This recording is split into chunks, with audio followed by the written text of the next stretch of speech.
Question 1.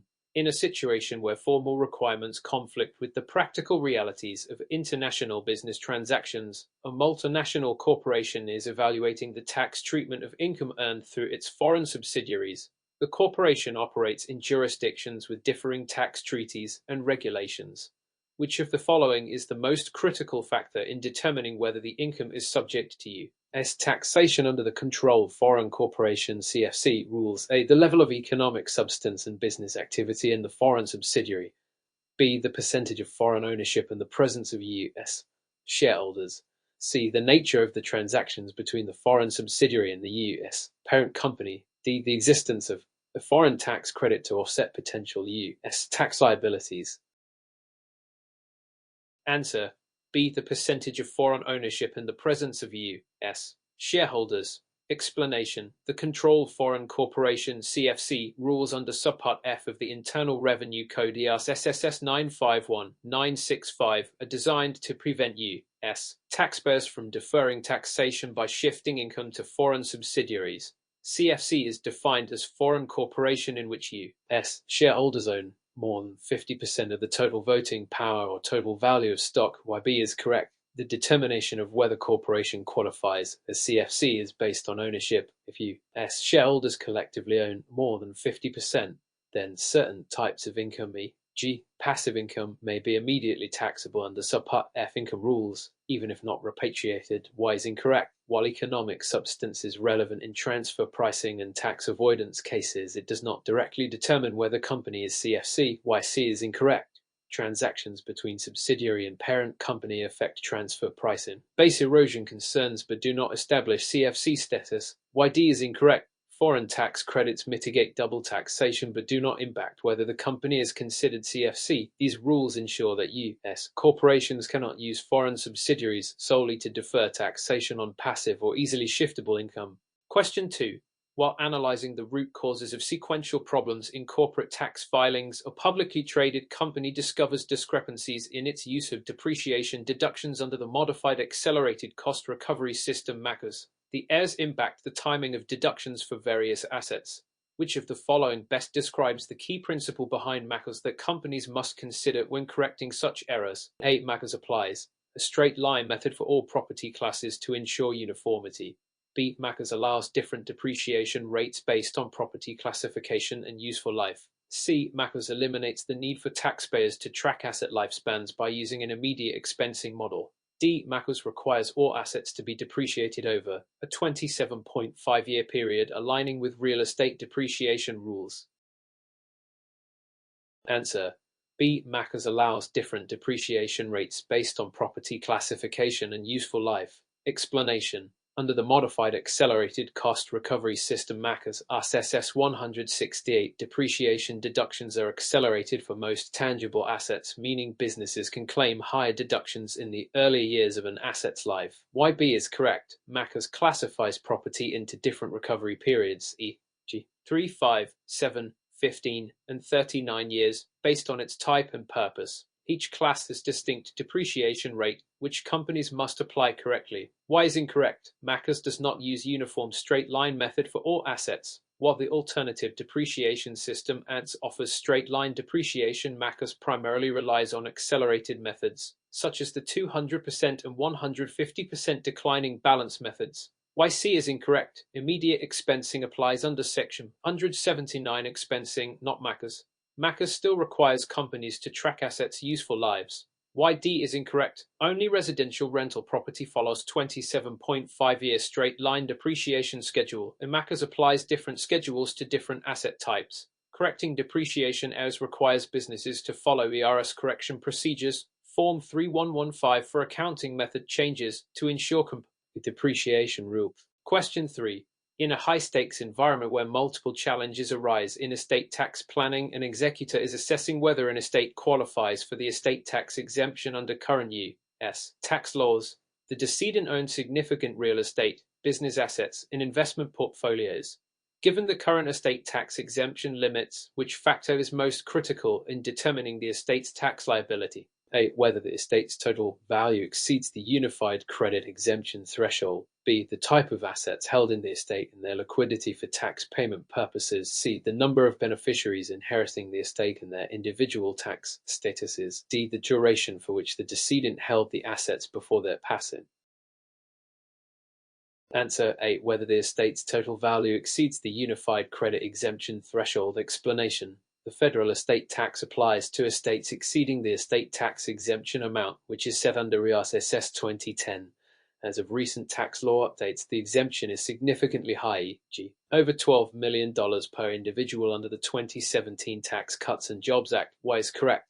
The unified credit exemption determines whether an estate owes federal estate taxes. If the estate's gross value surpasses this limit, estate taxes apply to the excess amount at progressive tax rates up to 40%. YB is incorrect. While liquidity is crucial for paying estate taxes, it does not determine whether the estate owes tax. It affects how the estate manages tax liabilities. YC is incorrect. The number of beneficiaries does not impact estate tax liability. Instead, estate taxes apply based on the total value of the estate before distribution. However, inheritance taxes, which are state-imposed, may vary by recipient. YD is incorrect. The holding period matters for capital gains tax. G. Step up in basis, but estate tax liability depends on estate's total valuation, not the duration of ownership. Executors should file Form 706, estate tax return, if the estate exceeds the exemption threshold and consider marital deductions and charitable bequests to minimize taxable MO. Question 4.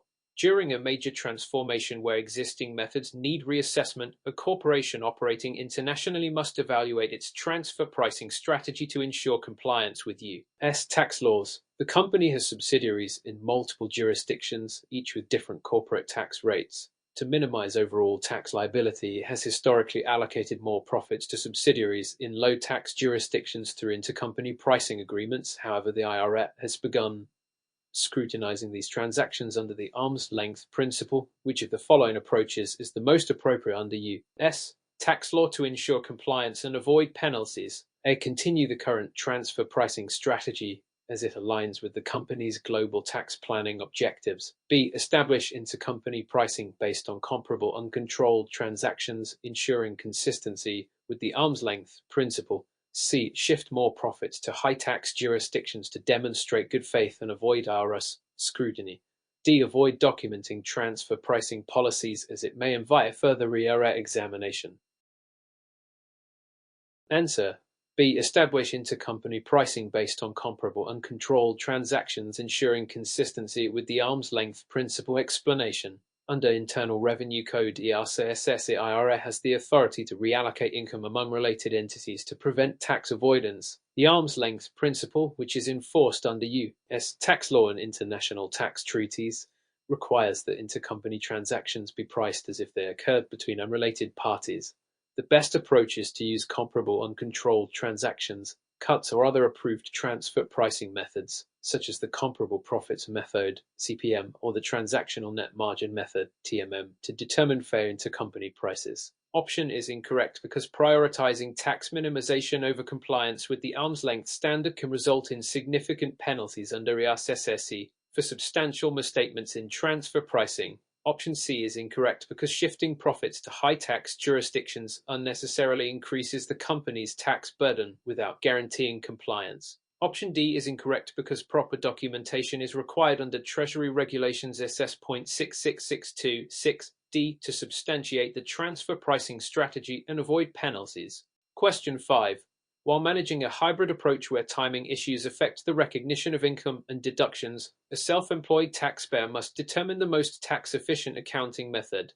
The taxpayer operates a consulting business and receives payments at irregular intervals throughout the year. Under tax law, they must choose between the cash and accrual methods of accounting. Which of the following statements correctly describes a key tax implication of their choice? A. Under the cash method, income is recognized when earned, regardless of when payment is received.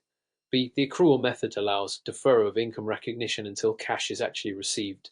C. The cash method allows the taxpayer to recognize income when received and deduct expenses when paid. D. Self-employed individuals are required to use the accrual method for tax reporting under IRS rules. Answer. C. The cash method allows the taxpayer to recognize income when received and deduct expenses when paid. Explanation. Under ERSS, taxpayers must adopt a consistent method of accounting that clearly reflects income. Cash method. The most common method for small businesses and self-employed individuals where income is recognized when received and expenses are deductible when paid.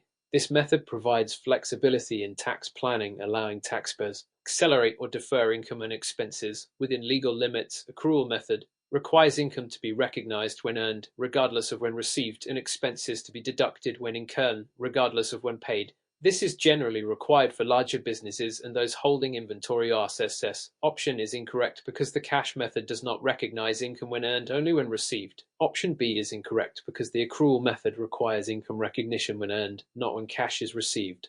Option D is incorrect because self-employed individuals can generally choose between cash and accrual accounting unless required otherwise. ERA regulations. Question 6. When improving a process that shows unexpected results, a taxpayer who engages in cryptocurrency transactions must determine the appropriate tax treatment of digital asset gains and losses under ERA rules. How should cryptocurrency transactions be treated for tax purposes? A. Cryptocurrency is treated as legal tender and taxed similarly to cash transactions. B. Gains and losses on cryptocurrency transactions are subject to capital gains tax rules. C. Cryptocurrency transactions are not reportable on a tax return unless converted to US dollars. D. Mining cryptocurrency is considered a hobby and is not taxable income. Answer. B. Gains and losses on cryptocurrency transactions are subject to capital gains tax rules. Explanation. According to IRS Otis 2-1421, the IRS classifies cryptocurrency as property, not currency. This means that gains and losses from cryptocurrency transactions are subject to capital gains tax rules under ERSS. Holding period matters. If cryptocurrency is held for more than 1 year, it qualifies for long-term capital gains rates 0%, 15%, or 20% depending on income. Otherwise, it is taxed as short-term capital gains, which are taxed at ordinary income rates. Mining cryptocurrency is taxable income under ERSS, meaning rewards from mining are treated as ordinary income and may be subject to self-employment tax. Option is incorrect because the IRS does not treat cryptocurrency as legal tender.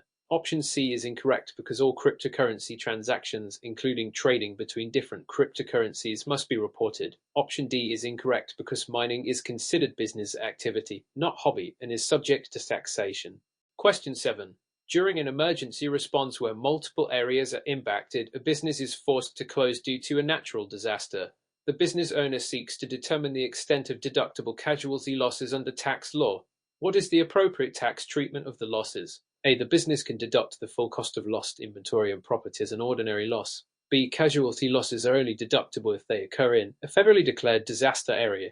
C. The business can deduct casualty losses equal to the difference between the fair market value of the property before and after the disaster, subject to insurance reimbursement. D. Casualty losses are not deductible for businesses as they are considered non-operating expenses. Answer. C. The business can deduct casualty losses equal to the difference between the fair market value of the property before and after the disaster, subject to insurance reimbursement. Explanation. Under ERSS, casualty losses are deductible when they result from sudden, unexpected, or unusual events such as natural disasters, fires, or theft. The deductible amount is calculated as follows. Determine the lesser of the adjusted basis property or the reduction in fair market value FMV due to the disaster. Subtract any insurance reimbursement received. Option is incorrect because while inventory losses are deductible, they must be adjusted for insurance claims and are not fully deductible as ordinary losses. Option B is incorrect because business casualty losses do not require federal disaster declaration, though individual taxpayer losses generally do. Put it CDA 2017. Option D is incorrect because casualty losses are deductible under ERSS C1 for businesses. Question 8. When identifying key issues in a rapidly evolving regulatory environment, a financial institution must ensure compliance with the Bank Secrecy Act (BSA) and anti-money laundering (AML) laws. The institution processes thousands of transactions daily, some of which involve high-risk jurisdictions. The compliance team is responsible for detecting and reporting suspicious activity. Which of the following actions should the institute prioritize to maintain compliance? A. File a suspicious activity report, SAR, only when a transaction exceeds $10,000. B. Monitor transactions and report suspicious activity, regardless of the transaction amount, following FinCEN guidelines. C. Avoid documenting suspicious activity to minimize legal liability in case of regulatory investigations. D. Only report transactions flagged by automated monitoring systems without conducting manual reviews. Answer: B. Monitor transactions and report suspicious activity regardless of the transaction amount, following FinCEN guidelines. Explanation: the Bank Secrecy Act (BSA) and FinCEN Financial Crimes Enforcement Network regulations require financial institutions to actively monitor, detect, and report suspicious transactions to prevent money laundering and other illicit activities. SARS suspicious activity reports must be filed when a transaction raises suspicions, regardless of the amount. The $10,000 threshold applies to currency transaction reports ERS or SARS. Option is incorrect because SARS are required based on suspicious behavior, not just transaction size. Option C is incorrect because failing to document and report suspicious activity can result in severe fines and penalties. Option D is incorrect because automated systems may flag transactions incorrectly, and manual reviews are necessary to verify risks. Question 9. While evaluating risk exposure in an uncertain economic climate, an investor needs to understand the implications of holding municipal bonds. These bonds provide tax advantages but may carry unique risks. Which of the following statements accurately describes a key tax feature of municipal bonds? A. Interest income from municipal bonds is generally exempt from federal income tax. B. Municipal bond interest is always tax-free at both the federal and state levels. C. Gains from selling municipal bonds are not subject to capital gains tax. D. Only municipal bonds issued in the investor's state of residence are tax exempt. Answer: A. Interest income from municipal bonds is generally exempt from federal income tax. Explanation: municipal bonds issued by state and local governments offer tax advantages. The interest income from municipal bonds is generally exempt from federal income tax. However, state taxation varies. Interest may be taxable at the state level unless the bond is issued by the investor's home state. Capital gains are taxable. The investor sells the bond for profit. The gain is subject to capital gains tax even if the interest was tax exempt. Option B is incorrect because some states tax out-of-state municipal bonds. Option C is incorrect because capital gains tax applies when municipal bonds are sold at profit. Option D is incorrect because while home state bonds are typically state tax exempt, this does not apply universally. Question 10. During a merger where stakeholders have differing interests, a corporation must ensure that its executive compensation plan complies with Internal Revenue Code (IRE) Section 400 NINI. The corporation's board has approved deferred compensation plan for executives, but employees have raised concerns about potential tax penalties. Under IAS SSA, which of the following conditions must be met to avoid penalties? A. Deferred compensation agreements must be in writing and specify fixed payment schedule or permissible event. B. Employees can elect to receive deferred compensation at any time without tax consequences. C. Deferred compensation is only taxable if it exceeds $1 million per executive. D. The company can retroactively change payout schedules to minimize tax liabilities. Answer: A. Deferred compensation agreements must be in writing and specify a fixed payment schedule or permissible event. Explanation: IAS SSA regulates non-qualified deferred compensation plans, requiring written agreements specifying when and how payments will be made. Payments to be triggered only by permissible events such as separation from service, disability, or fixed date. Option B is incorrect because employees cannot elect payment timing arbitrarily without tax consequences. Option C is incorrect because all deferred compensation is taxable if it does not comply, regardless of amount. Option D is incorrect because retroactive changes can result in immediate taxation and penalties. Question 11. While optimizing operations to meet environmental standards, a manufacturing company is evaluating tax incentives available under the Inflation Reduction Act era of 2022. The company is considering investments in solar energy and electric vehicles.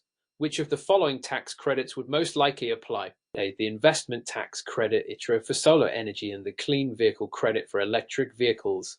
B. The low-income housing tax credit (LIHC) for all energy-efficient property improvements. C. The work opportunity tax credit (WOC) for hiring workers in environmental sectors. D. The research and development (R&D) credit for investing in existing fossil fuel technologies. Answer A. The investment tax credit ITRO for solar energy and the clean vehicle credit for electric vehicles. Explanation. Under the Inflation Reduction Act era of 2022, businesses investing in renewable energy and clean technology can qualify for investment tax credit ITRO for solar, wind, and battery storage installations. Clean vehicle credit for purchasing electric or fuel cell vehicles. Option B is incorrect because LIC applies to affordable housing, not energy projects. Option C is incorrect because WOC applies to hiring disadvantaged workers, not environmental initiatives. Option D is incorrect because the R&D credit does not incentivize fossil fuels. Question 12. When resolving complex disputes related to contract enforcement, a company involved in international trade must determine how the United Nations Convention on Contracts for the International Sale of Goods, CISC, affects its agreements. Which of the following principles best describes a key aspect of the CISC? A. It applies only if both parties explicitly opt in. B. It automatically applies when both parties are based in CISC member countries, unless expressly excluded. C. It mandates that all international contracts be governed by U.S. contract law. D. It is only enforceable for contracts exceeding $1 million in value. Answer B. It automatically applies when both parties are based in CISC member countries, unless expressly excluded. Explanation. The CISC is an international treaty governing contracts for the sale of goods between businesses in member countries. It applies automatically unless both parties exclude it in the contract. Option is incorrect because explicit opting in is not required. Option C is incorrect because U.S. contract law does not override the CISC for international sales. Option D is incorrect because there is no minimum contract value for CISC application. Question 13. While addressing regulatory challenges where liability exposure is uncertain, an insurance company must assess its obligations under bad faith claims. Which of the following actions could constitute an insurer's bad faith under U.S. insurance law? A. Failing to investigate policyholder's claim in timely and reasonable manner. B. Denying claims solely based on the policyholder's prior claim history without reviewing the current claim's merits. C. Delaying payment of valid claim without reasonable explanation. D. All of the above. Answer. D. All of the above. Explanation. Bad faith occurs when an insurer unreasonably denies, delays, or mishandles the claim. Failing to investigate violates the duty of fair dealing. Denying claims arbitrarily is unfair discrimination. Delaying payment without justification is prohibited. Question 14.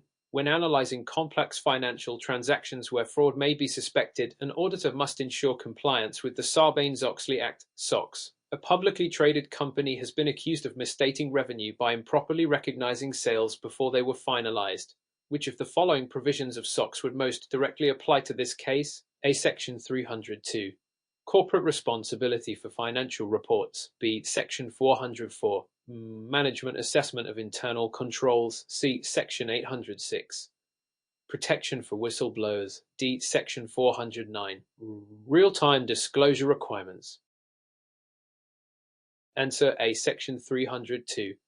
Corporate responsibility for financial reports. Explanation. The Sarbanes-Oxley Act, SOX, was enacted in 2002 to prevent corporate fraud, particularly in financial reporting. Section 302 requires that the EO and CFO certify the accuracy of financial statements and confirm that internal controls are in place. If company falsely recognizes revenue before finalized, it could be violating Section 302 because executives would be certifying inaccurate financial reports. Option B, Section 404, is incorrect because it deals with internal control assessments rather than direct financial misstatements. Option C, Section 806, is incorrect because it focuses on whistleblower protections rather than financial misstatements. Option D, Section 409, is incorrect because real-time disclosure requirements relate to material changes in financial condition rather than misstated revenue. Question 15. When determining best practices in cybersecurity risk management, a healthcare provider must ensure compliance with HIPAA regulations. The organization is considering storing patient records in a third-party cloud service. What key HIPAA requirement must be met before using this service? A. The healthcare provider must sign a business associate agreement, but with the cloud service provider. B. The healthcare provider must notify all patients that their records will be stored off-site. C. The cloud service provider must be headquartered in the United States. D. The healthcare provider must obtain direct approval from the Department of Health and Human Service (HCHS) before using a third-party storage service. Answer A. The healthcare provider must sign a business associate agreement but with the cloud service provider. Explanation. Under the Health Insurance Portability and Accountability Act (HIPAA), third-party vendors handling protected health information (FI) must enter into a business associate agreement but with the covered entity healthcare provider. This agreement ensures the vendor complies with HIPAA security and privacy rules. Option B is incorrect because notifying patients is not required before using cloud storage, but providers must disclose breaches. Option C is incorrect because a cloud provider does not need to be US-based, but it must comply with HIPAA. Option D is incorrect because HHS does not approve vendors directly. The compliance is the responsibility of the healthcare provider. Question 16. When evaluating corporate governance frameworks in multinational organizations, a company's board must ensure adherence to the Foreign Corrupt Practices Act (FCPA). Which of the following actions would most likely violate the FCPA? A. Company's foreign subsidiary pays bribe to government official to secure contract. B.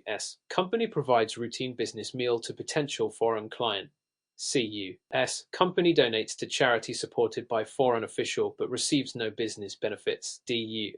Company hires foreign government official as consultant with publicly disclosed fees. Answer A. Company's foreign subsidiary pays bribe to government official to secure contract. Explanation. The FCPA prohibits U.S. companies and their subsidiaries from bribing foreign officials to obtain or retain business. Even if the bribe is made by foreign subsidiary, the U.S. parent company can be held liable under the FCPA. Option B is incorrect because reasonable hospitality is not considered bribery. Option C is incorrect because charitable donations are legal unless they are disguised bribe. Option D is incorrect because hiring an official as consultant is not illegal unless it involves hidden payments. Question 17. When addressing ethical considerations in financial reporting, an accounting firm must ensure compliance with generally accepted accounting principles (GAAP). Which of the following would be a violation of the GAAP principle of full disclosure? A company fails to disclose a pending lawsuit that could materially affect its financial position.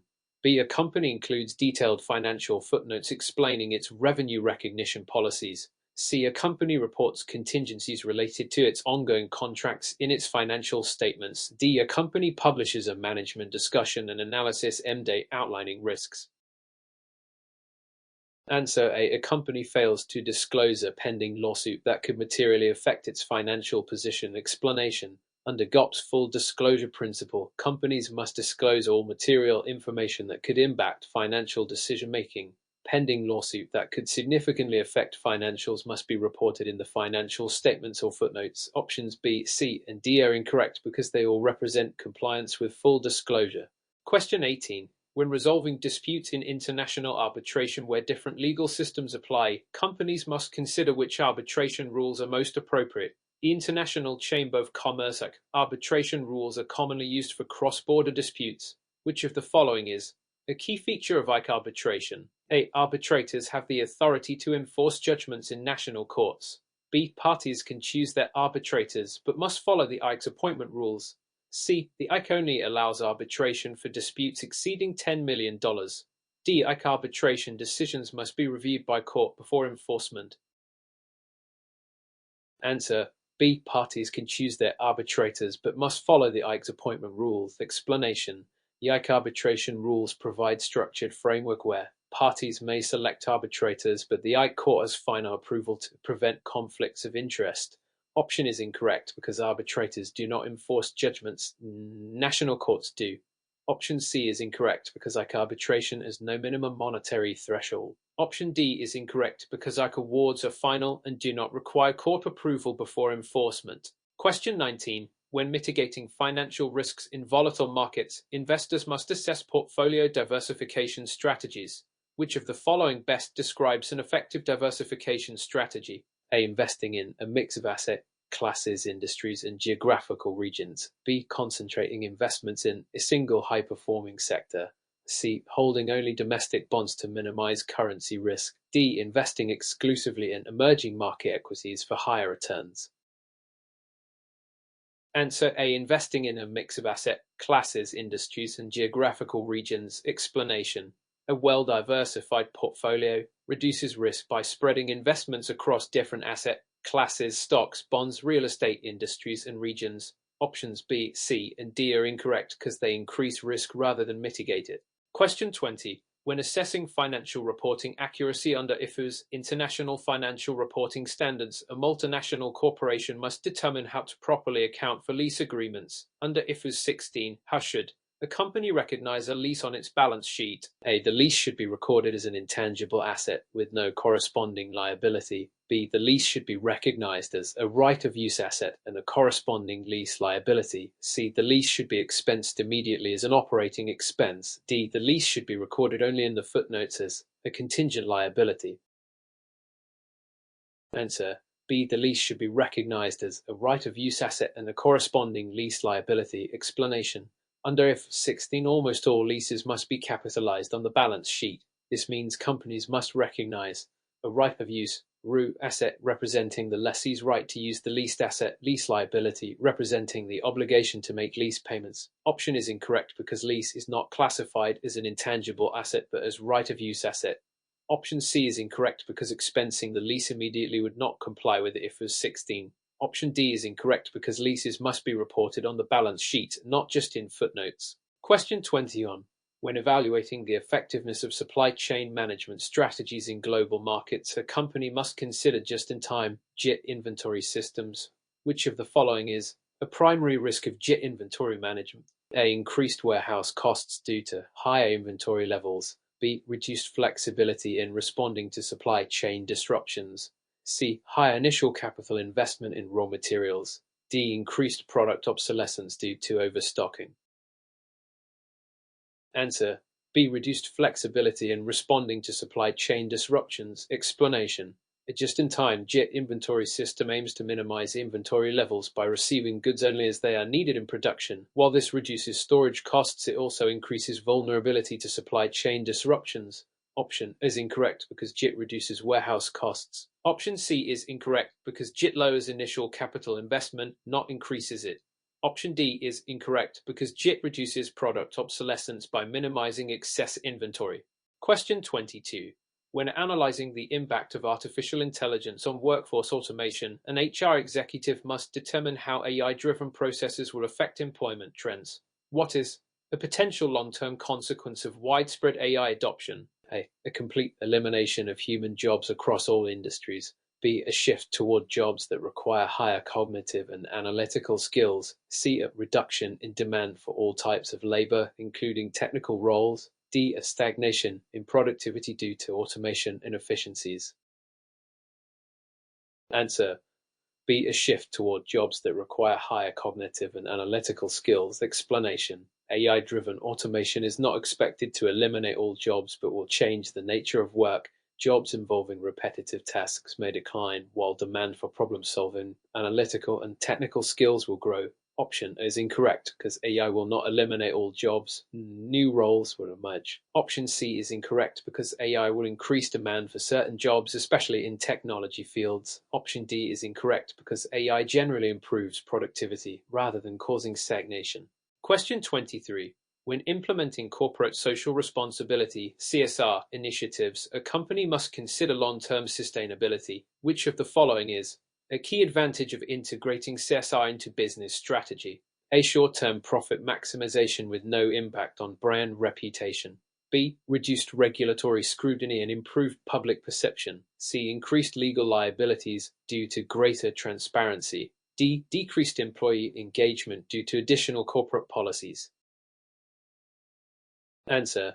B. Reduced regulatory scrutiny and improved public perception. Explanation. Corporate social responsibility (CSR) refers to ethical business practices that benefit society. Companies that integrate CSR into their strategy often experience reduced regulatory scrutiny as proactive compliance avoids legal issues, improved brand reputation leading to customer and investor trust. Option is incorrect because CSR focuses on long-term benefits, not just short-term profit. Option C is incorrect because transparency reduces, not increases, legal risks. Option D is incorrect because CSR typically boosts employee engagement rather than decreasing it. Question 24. When examining the role of data privacy regulations, a company must ensure compliance with the General Data Protection Regulation (GDPR). Which of the following best describes a company's legal obligation at GDPR when collecting customer data? A. The company must obtain explicit consent before processing personal data. B. The company may process personal data without consent if used for marketing. C. The company is not required to inform customers about data usage policies. D. The company can retain customer data indefinitely without justification. Answer A. The company must obtain explicit consent before processing personal data. Explanation: GDPR requires organizations to obtain explicit, informed, and voluntary consent before processing personal data. Individuals must be fully aware of how their data will be used. Option B is incorrect because consent is required even for marketing. Option C is incorrect because DDR mandates clear data usage policies. Option D is incorrect because DDR enforces data retention limits. Question 25. When developing risk management policies in financial institutions, stress testing is often used. What is the primary purpose of financial stress testing? A. To determine the minimum capital requirements under normal market conditions. B. To evaluate how a financial institution would perform under extreme economic scenarios. C. To identify and eliminate all possible risks in the financial sector. D. To ensure that no financial losses occur in volatile markets.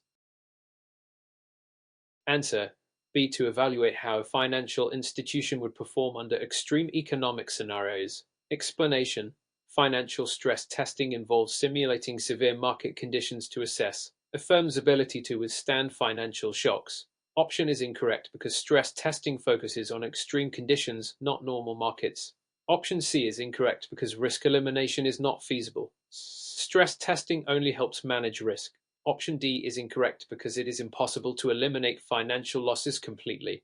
Question 26. When assessing the impact of climate change on corporate strategy, companies must consider regulatory trends. Which of the following best describes how businesses should adapt to climate regulations? A. Shift towards sustainable practices to mitigate regulatory risks. B. Delay compliance until regulations are legally enforced. C. Focus only on short-term cost reductions, ignoring long-term sustainability. D. Reduce transparency regarding environmental impact to avoid scrutiny. Answer A. Shift towards sustainable practices to mitigate regulatory risks. Explanation: climate regulations are becoming stricter, requiring businesses to adopt sustainable practices to stay compliant and competitive. Option B is incorrect because early compliance reduces risks. Option C is incorrect because ignoring sustainability can lead to long-term financial losses. Option D is incorrect because transparency is critical for public trust and compliance. Question 27. When evaluating the impact of inflation on corporate financial strategy, a CFO must assess how rising prices influence business decisions. Which of the following best describes a key consequence of inflation on corporate financing? A. Inflation reduces borrowing costs because interest rates typically decline. B. Inflation increases the real value of corporate debt, making repayments more expensive. C. Inflation erodes purchasing power and may lead to higher capital costs. D. Inflation has no significant effect on corporate financial planning. Answer: C. Inflation erodes purchasing power and may lead to higher capital costs. Explanation: inflation affects corporate finance by reducing purchasing power, meaning that companies may need more capital to finance operations. Additionally, central banks often raise interest rates to control inflation, increasing the cost of borrowing for businesses. Option is incorrect because inflation typically increases interest rates, raising borrowing costs. Option B is incorrect because inflation reduces the real burden of debt, not increases it. Option D is incorrect because inflation significantly impacts financial planning. Question 28. When determining the impact of international trade agreements on business expansion, a company must evaluate tariff and non-tariff barriers. Which of the following best explains how trade agreements affect multinational corporations? A. Trade agreements eliminate all import taxes, making international expansion cost-free. B. Trade agreements lower trade barriers but may still include regulatory compliance requirements. C. Trade agreements only benefit domestic companies and do not apply to multinational corporations. D. Trade agreements increase production costs by forcing companies to use only domestic suppliers.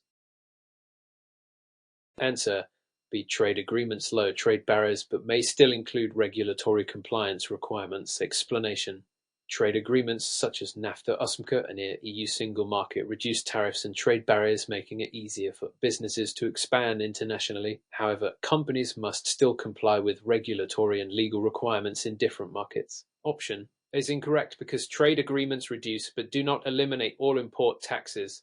Option C is incorrect because trade agreements benefit multinational corporations by expanding market access. Option D is incorrect because trade agreements do not force companies to use only domestic suppliers. Question 29.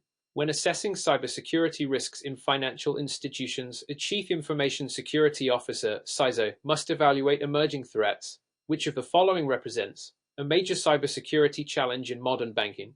A. Increased use of biometric authentication eliminates the risk of identity theft. B. AI-driven fraud detection removes the need for manual security monitoring. C. The rise of digital transactions increases vulnerability to phishing and ransomware attacks. D. Strong encryption guarantees 100% protection against cyber attacks. Answer: C. The rise of digital transactions increases vulnerability to phishing and ransomware attacks. Explanation: With the growth of online banking, financial institutions face higher risks of cyber attacks, including phishing, ransomware, and data breaches. Banks must continuously monitor and update security measures to protect sensitive customer data.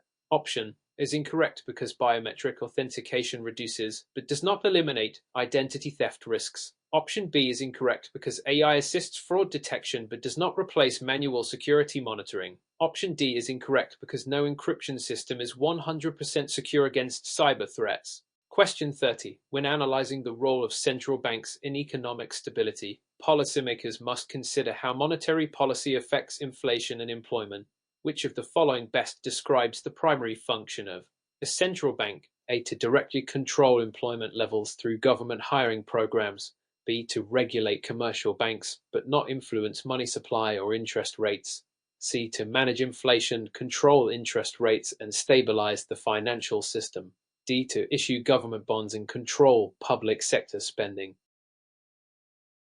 Answer: C. To manage inflation, control interest rates, and stabilize the financial system. Explanation: Central banks such as the Federal Reserve, US, the European Central Bank Act, and the Bank of England play a critical role in controlling inflation through interest rate adjustments, regulating money supply to maintain economic stability, ensuring financial system stability by supervising commercial banks. Option is incorrect because central banks do not directly control employment. Option B is incorrect because they also influence money supply and interest rates. Option D is incorrect because government spending is managed by fiscal policy, not central banks.